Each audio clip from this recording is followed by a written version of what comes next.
Olá pessoal, começa agora mais um Semana Tech, o podcast da Info. Aqui ao meu lado, Cauã Taborda. E aí pessoal, tudo bem? Thiago Tange. Ótima tarde, pessoal. Eu sou Fabiano Cândido. Na produção, Cadu Silva. Olá. E nas redes sociais, Marcelo Venceslau. E aí, pessoal? Muito bem, grande Vences. Bem.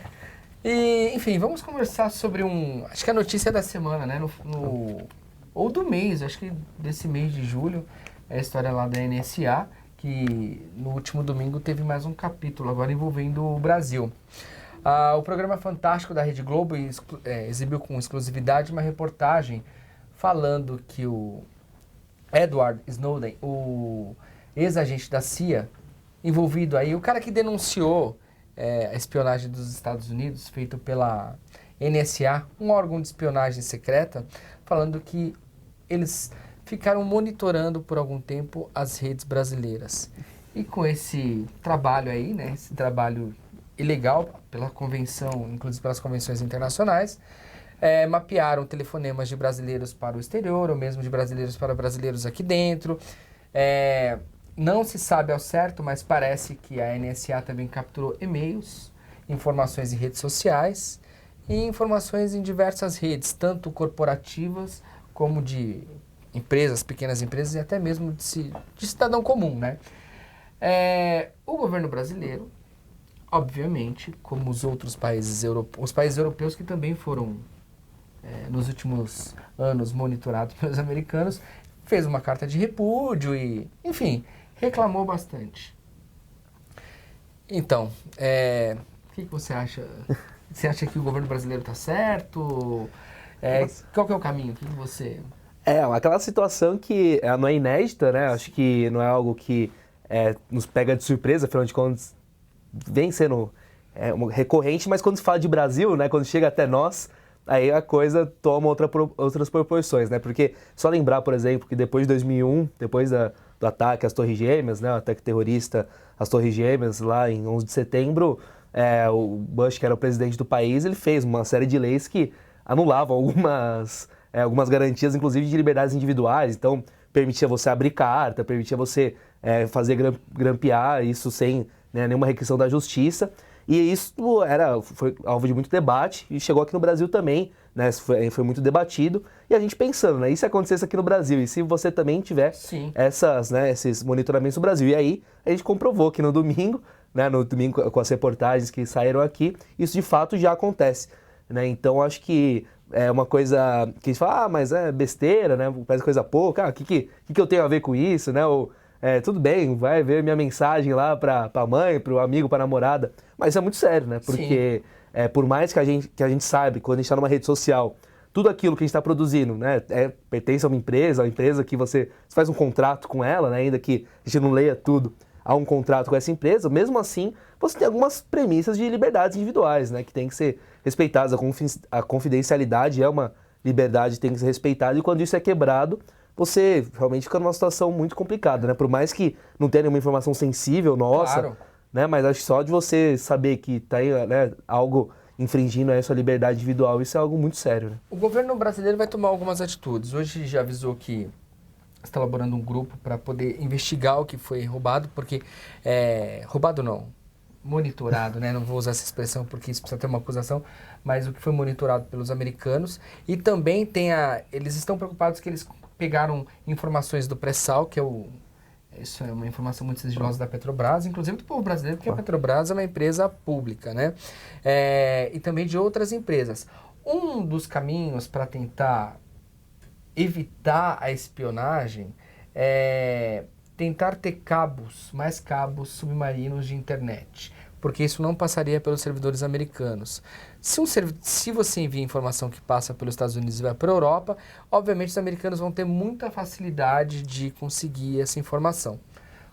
Se isso vai ser feito ou não, a gente não sabe, porque existe um grande investimento e que vários países aceitem o tema. Eu acredito que agora talvez tenha até uma reviravolta na internet, que os países vão querer ter mais privacidade, talvez tenha mais cabos pelo mundo. E outra coisa que o governo brasileiro pediu para que faça alterações também no jeito que se administra a internet hoje. Segundo os especialistas e o próprio governo americano, eles admitem que eles têm muito poder para poder fazer interferências na internet. O próprio CERN, que é onde nasceu a internet, afirma que sem os Estados Unidos fora da equação, hoje a internet não existiria do jeito que ela é. Né? Então, não tem como deixá-los isolados. Agora, o curioso é que, além do que o Tange falou, que tem essa preocupação para o cidadão comum, né, para o internauta comum, do que ele compartilha e está sendo visto, para as empresas isso é uma situação que gera de se esperar. Né? Há muitos anos que especialistas de segurança alertam que a infraestrutura de segurança das empresas brasileiras é mais que precária. E que era uma questão de tempo até que algum problema ou alguns problemas começassem a acontecer. Por mais, né, que tenha esse investimento nos últimos 10 anos em segurança, a situação no Brasil está ainda muito longe, muito aquém das empresas norte-americanas. Né? Sim. A gente tem os bancos, que tem uma infraestrutura que, segundo eles, é legal de segurança, mas e o resto das empresas, né? Os segredos corporativos que estão por aí? Sim, mas e também, com certeza, falando de empresa, mas o Fabiano também lembrou outro aspecto importante, que é o próprio governo, né? De informações tão sensíveis assim, como você saber questões de pré-sal, questões de até questões mais básicas de onde está cada armamento do país, quais são os códigos de... Ou decisões, às vezes, econômicas. Claro. Por exemplo, o Brasil vai à OMC, que é a Organização Mundial do Comércio. Está negociando para tentar derrubar uma barreira comercial. Se o americano ou qualquer outro país, os Estados Unidos ou qualquer outro país, tem uma informação privilegiada, eles chegam lá com mais preparo para tentar atrapalhar o avanço do Brasil. Não estou dizendo que, enfim, isso não seja uma estratégia política e tal, mas é um pouco... se leva de vantagem demais em relação ao seu oponente. Não seria justo. Claro. É injusto. Agora, o problema de o governo, em tese, acordar para essa situação no momento tardio, né, porque já deveria ter acordado para isso há 20 anos atrás, é o que pode acontecer com isso para o cidadão. A gente vê o estado embrionário que estão as coisas com tecnologia aqui no Brasil, pelo fato de a gente, por exemplo, só ter uma delegacia de crimes digitais. Exatamente. No país que tem o número de internautas mais conectados do mundo. E a gente tem circulando por aqui todos os dias crimes digitais de todas as formas. Desde crime racial até crime com lesão a patrimônio ou perda de dinheiro para alguma pessoa. Estelionato. Então, Sim. a gente não tem uma legislação preparada para julgar isso e não tem uma fiscalização em cima disso, né? Não tem uma força para agir em cima disso. Então, todo o processo relacionado à internet no Brasil é muito precário. Lógico que a nossa segurança de dados vai estar aí também, né, por água abaixo. A Anatel disse que não tem como proteger nem as redes federais. Ela fez ela é uma agência reguladora. Ela, claro, obviamente ela não tem, mas ela falou que é impossível fiscalizar as empresas, as teles que fornecem muitas vezes serviços para o governo. Não tem como fazer isso. E outra coisa que o governo fez é tentar acelerar o Marco Civil, porque o Marco Civil da Web pode dar mais poderes para o cidadão, inclusive também para o governo, tentar se proteger no âmbito nacional, vamos dizer, aqui no Brasil, em relação a esses crimes digitais. Mas, enfim, o Brasil não foi o único. A França foi atacada, a Inglaterra também. A França, inclusive, ameaçou até romper relações comerciais com os Estados Unidos. Obviamente que isso não vai acontecer, porque são muito bilhões. É uma pressão. Uma pressão, né? Mas o interessante foi a Rússia. A Rússia, segundo uma notícia hoje de alguma agência internacional, não sei se é a F ou a FP, falou que a notícia dizia o seguinte, que os russos estão tirando das caixas as máquinas de escrever. Seria o meio mais seguro para se manter longe do espião, né, o americano. Então... E é algo bem engraçado, né, Fabiano? Porque isso não é algo inédito, porque você pegar todo o período de Guerra Fria, né, que aconteceu de 45 até 91, é marcado por espionagem, né, marcado por esses requisitos. Lógico, com muito menos tecnologia, né? Claro. Hoje é algo muito mais refinado, mas a gente vive uma situação parecida com isso. E a China, né, que antes a China que era o grande vilão, era o grande espião do mundo, agora também pode falar que não é só ela que está monitorando as coisas. Né? Aliás, isso que eu ia falar, né, vamos conversar um pouco sobre o Snowden, que é uma das pessoas... É o centro da crise, né, segundo informações, ele está preso não é preso no sentido de estar enjaulado, ele está no aeroporto de Moscou, aguardando o asilo, parece que a Venezuela... Vira aquele filme Terminal. Exatamente, a Venezuela concedeu, mas não se tem certeza se ele aceitou ou não Alguns políticos de alguns países como o Brasil dizem que ele aceitou, outros não falam, não afirmam nada. A própria Rússia também não afirmou ainda. Aí eu fico pensando o seguinte, o Snowden ele é tratado como um criminoso nos Estados Unidos, né? O cara que é um país que briga muito pela liberdade das pessoas falarem e tal. Ele é criminoso, como o Julian Assange também é tratado como criminoso. Os Estados Unidos parte da premissa que a partir do momento em que você pode causar prejuízos internos ou externos, né? Você é tratado como uma ameaça em potencial. E além disso, por ele ser um cidadão americano, tem a questão da traição também, de você liberar dados que podem afetar a segurança interna ou externa do país. Então, por isso que tem toda essa questão em relação à extradição, né? Porque se ele for parar nos Estados Unidos, fatalmente ele será preso, será julgado. A política do governo norte-americano agora, desde o último State of the Union do Obama, é que hackers/crackers podem ser considerados cyberterroristas, né? Tem o mesmo peso para o governo norte-americano para a segurança que um terrorista tradicional. Mas não deixa de ser curioso, porque os Estados Unidos tá pegando informações de outros países. É uma coisa meio contraditória, né? Enfim, com certeza. Dá pra gente pensar. Agora vamos falar da revista desse mês. A revista tem uma grande reportagem do Thiago Tange. É verdade. Nossa, a reportagem que ele explica como um viral vira viral. E aí, conta um pouco do trabalho. Foi bacana, a revista já está no mês aí agora. Foi bem interessante, a gente conversou, porque os virais, a gente sabe o que é, né? A gente tem essa noção, algo que você começa a se espalhar, primeiro por um grupo, depois por muitos grupos, e aí no final tá no mundo inteiro, o mundo inteiro já coloca um vídeo, uma foto, uma hashtag em pauta, né? E todo mundo começa a falar sobre ela. O conceito de viral a gente entende, mas nessa reportagem, né, a gente tentou buscar por que isso acontece, né? Se existe algum motivo, se existe alguma fórmula, se existe razões para que um viral possa se tornar um viral, sendo ele produzido, ou seja, ele é amador, né? Então, conversei aí com especialistas daqui do Brasil, de outros países, com agências de publicidade que trabalham muito isso, e é interessante, né? Porque, lógico, muitas coisas a gente não consegue dimensionar, mas pode ter certeza que muita agência de publicidade, quem trabalha mesmo com o assunto, deixa tudo meio dimensionadinho, né? Se você pudesse... Qual foi a maior surpresa durante a apuração para você, assim, que você não sabia e descobriu?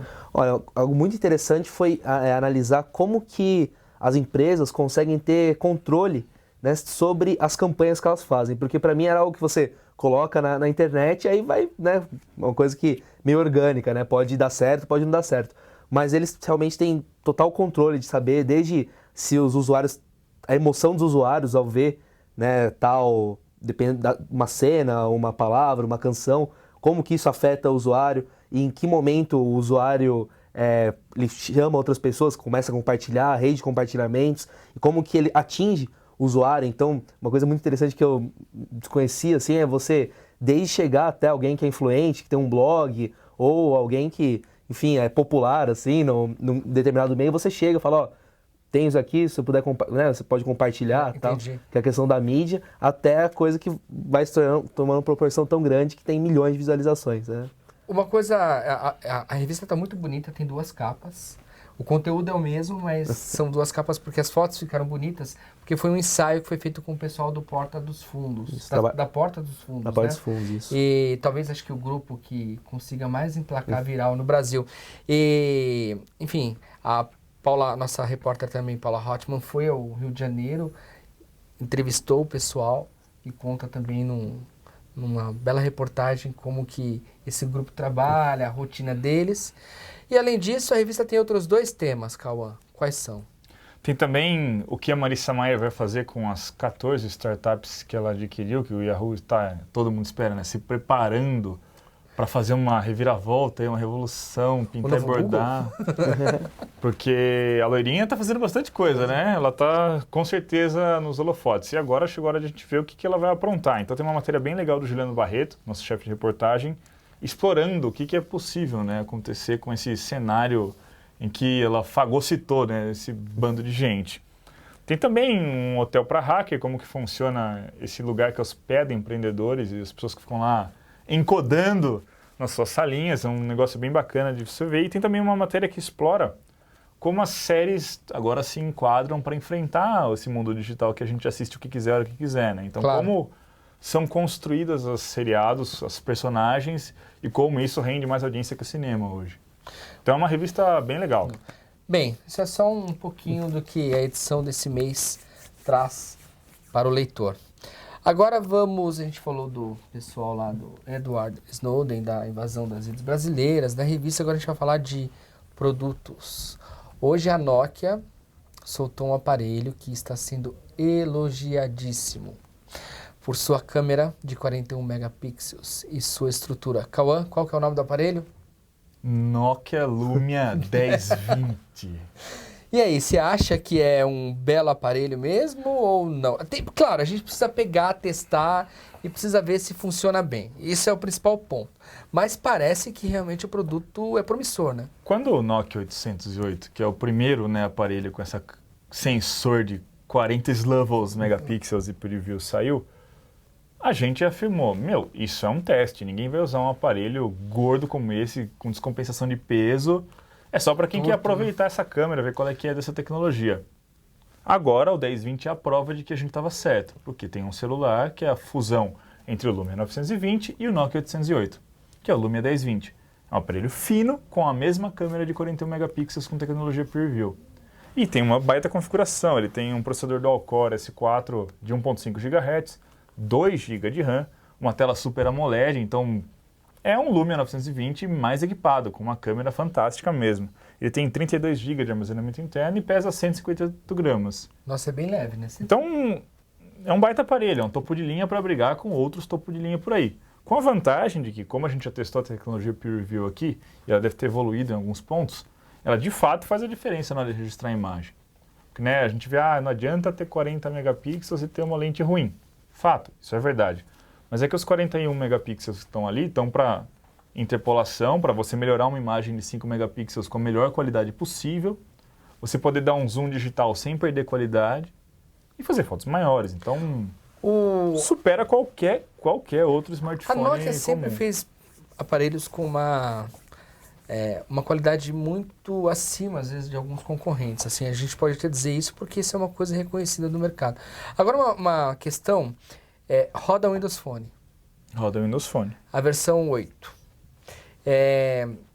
Será que talvez seja a última aposta da Nokia com o Windows Phone ou não? Porque alguns rumores dizem que ela pode, de repente, migrar para Android. Eu não sei, acho difícil, porque senão a gente teria até mais rumores mais Olha, fortes, né? Pelos números que a Nokia apresentou, né, no começo do ano, que os aparelhos intermediários estão vendendo muito bem, que se a gente for pegar a faixa dos Lumias, que está abaixo dos R$800, 720? Não. são aparelhos muito bons se você comparar com os concorrentes, eles têm bastante a oferecer, mesmo que com uma plataforma que, por exemplo, no Brasil ainda não foi tão aceita como eu aceito o Android, por exemplo, são aparelhos muito bons e devem estar vendendo muito bem. Então precisa ver quanto que isso está influenciando no peso geral da Nokia, né? Sim. De fato que falta ainda um aparelho Nokia como tem, por exemplo, o mundo Android com o Galaxy S3 e o Galaxy S4. E o iPhone para Apple, né? E o iPhone para Apple. Falta um aparelho de frente ainda para o Windows Phone que ele se destaque de todos os demais. Porque até entre a própria Nokia, agora acaba tendo essa diferença, né? Tudo bem que esse 1020 é exclusivo para AT&T, mas depois de um tempo deve sair para outras operadoras também no resto do mundo. Mas entre a própria Nokia com a linha Lumia, você tem divergências que você pode caminhar ali. Porque se você for no mercado hoje, você encontra aparelhos da geração passada do Lumia sendo vendidos ainda. Sim, bastante ainda. Então isso dá confusão na pessoa, né? Você fica pulverizado dentro da própria marca. Mas com sua experiência, você acredita que esse pode ser o aparelho Windows Phone que vai lutar com o S4, o próximo iPhone, o HTC One, que é o... Você acredita que... Eu ainda acho que não. E o problema não é do aparelho. É do sistema O operacional. problema é da quantidade de aplicativo, não é nem do sistema operacional. O sistema operacional é muito bom. Ele é fácil de usar, é leve, a configuração é simples, comunicação com o mundo Windows não tem nenhum problema, Exchange para quem é de ambiente corporativo. O que falta é aplicativo. Você comprar um smartphone hoje, uma pessoa comum, não um usuário proficiente, como a maioria dos que talvez nos ouvem agora, mas um usuário comum, comprou um Windows. Primeira coisa que ele quer instalar, Candy Crush e Instagram. Não tem. Não tem. Então, você fica vendido com esse tipo de coisa. E parece que, mas uma aplicação só faz tanta diferença? Não, Faz. Na verdade, o Windows Phone não é uma aplicação, são várias. São né? várias. E as aplicações mais top não estão ali. E é diferente. O WhatsApp, por exemplo, ele funciona integrado com o sistema. Então, tem muita reclamação de que não funciona direito, como funciona no Android ou no iOS. E são coisas que, né, como vocês disseram muito bem, são aplicações, 1, 2, 3 aplicações, mas é o que todo mundo usa, né? E é o que o usuário comum usa, é o que o usuário comum precisa, é o que quando você vai buscar uma pessoa que não tem, né, não conhecimento, também não se importa tanto com tecnologia, que é mais aquela coisa funcional para poder se divertir ou se comunicar, com o caso do WhatsApp. E você não ter isso é o que afasta muito o mercado. E não né? só isso, às vezes o app do Facebook para Windows Phone não é um app igual é para Android e para iOS. Tem uma grande defasagem. Temos uma pergunta? Sim, o João Vitor ele perguntou por que o processador é dual-core e não quad-core. O sistema não precisa... O processador ainda é um dual-core por uma limitação do sistema. A Microsoft já tem um cronograma de atualização para o Windows Phone 8 e provavelmente os aparelhos quad-core vão aparecer só no final do ano que vem, seguindo o cronograma que a Microsoft tinha oferecido no final do ano passado, que ainda está sendo respeitado. Por quê? Porque eles fazem uma escala, né, do que é necessário para rodar o sistema. Então hoje eles afirmam que não é necessário um aparelho quad-core. Aliás, e de fato, ninguém precisa nenhuma aplicação nem de Android utiliza 4 núcleos de processamento. Elas não conseguem trabalhar com mais de 2 núcleos. Temos uma intervenção do Carlos aqui. Eduardo Silva. Então, o que delimita ser um dual-core é isso. Não é que a Nokia poderia comprar um chip quad-core de que fornecedor ela quisesse agora, porque está aí, é só comprar uma ARM ou qualquer outra coisa. Da própria Samsung dá para comprar, porque a Samsung vende. Mas não, é interessante porque tem essa limitação no sistema. Então, é por isso que ele ainda é um dual-core. Muito bem, vamos para o último tema da nossa conversa, sobre um assunto muito importante, que virou meme na internet brasileira, talvez, que sabe mundial, né? Anderson Silva fez uma luta no último final de semana, de sábado para domingo. Ele enfrentou o americano... Como que era o nome do lutador americano? Exatamente. Chris Weidman. O americano, todo mundo dizia que perderia a luta como os antigos oponentes do Anderson Silva. Só que o cara bateu no Anderson Silva, né? Mas virou meme, não é porque o Anderson Silva apanhou, é porque ele brincou na luta, né? Foi fazer graça, que é uma característica dele, muita gente defende essa característica dele, só que... Dessa vez não deu certo. Não deu certo. Qual a moral da história? A zoeira tem limites.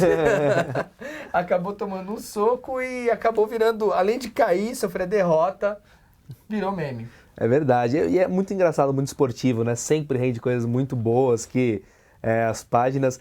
acho que o esporte, né? Ele, por tratar de tantas emoções assim, coisas bem instantâneas, você também depois, para poder replicar isso, é muito mais fácil, né? Então, desde o Corinthians Mil Grau, que é aquela página que tem no Facebook, né? Que fala do Corinthians, que é muito engraçado, essas várias expressões, até quando o time perde o campeonato, né? Que nem ontem você teve Atlético Mineiro e News Old Boys, né? Se o Atlético Mineiro perdesse, os cruzeirenses, com certeza, iam inundar as páginas para fazer brincadeira, fazer montagem. É um espaço muito interessante. O Anderson Silva foi legal porque o MMA, né, apesar de ser muitas pessoas ainda não conhecerem, mas foi com ele que o Brasil passou a conhecer o que era o UFC, conhecer esse esporte, né? Que agora tem nos Estados Unidos, no Japão, é febre mundial, e aqui também começou a ter um grande número de fãs, foi com ele.